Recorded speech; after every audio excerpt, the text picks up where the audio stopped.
So now that I've mentioned adding 100 pounds to your bench press, I know everyone wants to hear me talk more about how to do that sort of thing.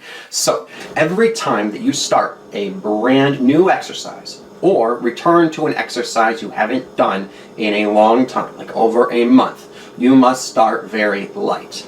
If it's your first time doing this exercise and you're doing it on a machine, then 1 to 2 plates to start is safe. Or with free weights, do 10 to 20 pounds for dumbbells or just an empty bar for the barbell. Once you can comfortably do a high number of reps with proper form, you are ready to now start your journey of progressive overload with it. And you'll want to start adding small increments of weight, like 5 pounds, sometimes even 2.5, which is okay, it's better than nothing.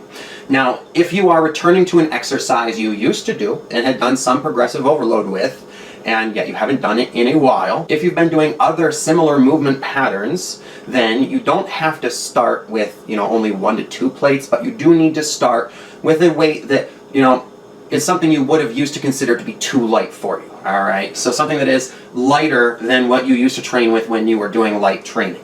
All right, you would want to be doing something you would expect to be able to get, like 20 to 25 reps of, but, since you haven't done this in a while, you might not get even 20. Don't worry. Start light and with higher reps, and then you can either be adding reps or start adding weight. Now, with some exercises, you are going to be able to do much more progressive overload with them, and some are going to be very limited in the amount of progressive overload that you can do. So, for instance, very difficult exercises that target very difficult muscles, like doing rear delt work or side delt work. Think about doing your lateral flies for your medial head. There is a very limited amount of progressive overload that you can do for that exercise. There's just not a lot of weight that can be added to it, and your small muscles are just not capable of doing very much work. The exercises that allow for the most progressive overload with weight and general work capacity are the big compound movements that work multiple muscles and joints with no limiting factors, such as your deadlifts,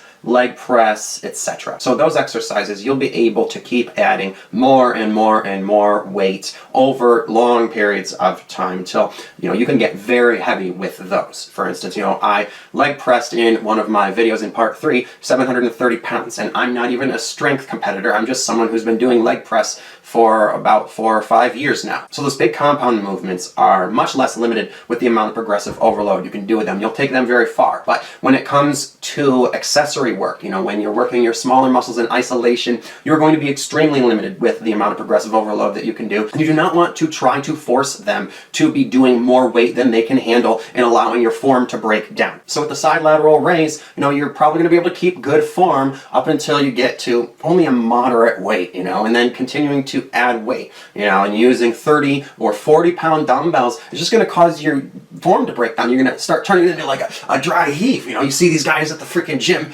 where they're basically using their back to get the weight up, not their mid-delt.